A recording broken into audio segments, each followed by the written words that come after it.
Today we're going to be breaking down Thomas's brand new design and compare it to what came before. Is it any good? Let's find out. The best thing about his new look is that it isn't really that new at all. Clearly the old Nitrogen Studios CGI model is the base of this new design, with a couple tweaks. The CGI model was based off the model, which was based off the illustrations from the books, so you can see how the pipeline has got us here today. I'm just glad they got rid of all the rivets and that stupid step that was added to his side tanks in Series 23. That step was clearly just taken off Oliver's model and stuck onto him to make him look realistic, but with not much more insight than that. Those changes were just so poorly done, and it seems like the best changes have been kept and improved. He still has cab handrails which were added to the model in 2019, but I feel like they look slightly better here, but they do look to be the same. Now, they kept the handrails, but are they ever going to get used? Do the trains have drivers? It's hard to tell in this clip.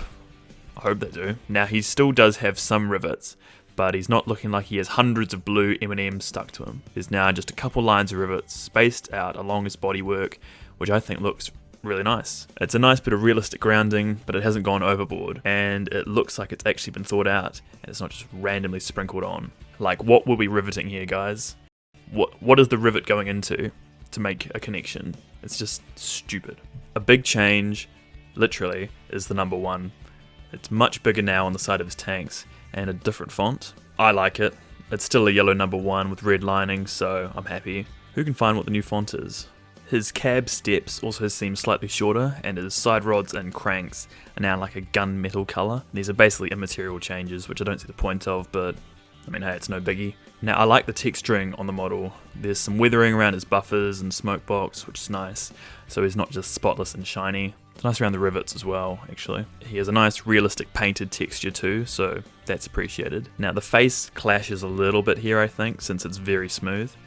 The faces in the old CGI series used to have a speckled kind of texture to them, so they weren't just totally smooth and shiny, and they were kind of more grey, and this is just white, like the toys. Now, obviously the face is the biggest change, especially with the coloured irises. This is really the core aesthetic difference with every previous iteration. It looks like a 3D all engines go face, stuck onto the old CGI model. It's going to take some getting used to, but it certainly is fresh, and it doesn't look as bad in motion than it does in the artwork. Just to note, there were a couple animation errors here. His side rods are clipping through his wheel centers, and his wheels also clip through his cab steps. It isn't super noticeable watching the clip in motion since it's so quick, but if you pause it or you slow it down, you can't tell. I think the animation is going to be of a cheaper quality than what we previously had, but that's hardly a surprise. We were pretty lucky to have it look as good as it did for so long. Though, to be fair, it got pretty bad in the last couple of seasons, so this is fresh. Now, I do think the artwork on the toys still use some AI enhancement,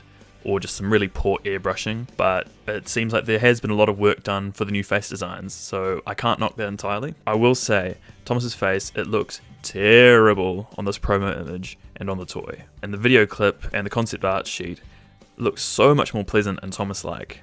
Like this here, this is actually a really good face.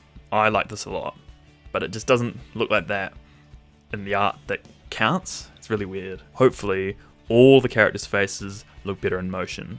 The faces for most of the characters seem way better on the toys than the artwork. Toby looks a lot better. Diesel, way better. Percy, it's way better, so we'll see. My overall thoughts are, if they had to give the brand a refresh and a new look, I'm glad this is the approach that's been taken, unlike All Engines Go. The core of the characters is still here, and the aesthetic, it's not offensive to me. Obviously, I still prefer the look of the original CGI series, which was, of course, continuing the model series aesthetic, but this is not terrible. It's still basically the same, just with the different faces.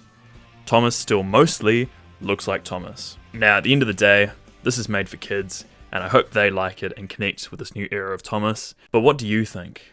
Let me know in the comments, and don't forget to subscribe. Until next time, bye.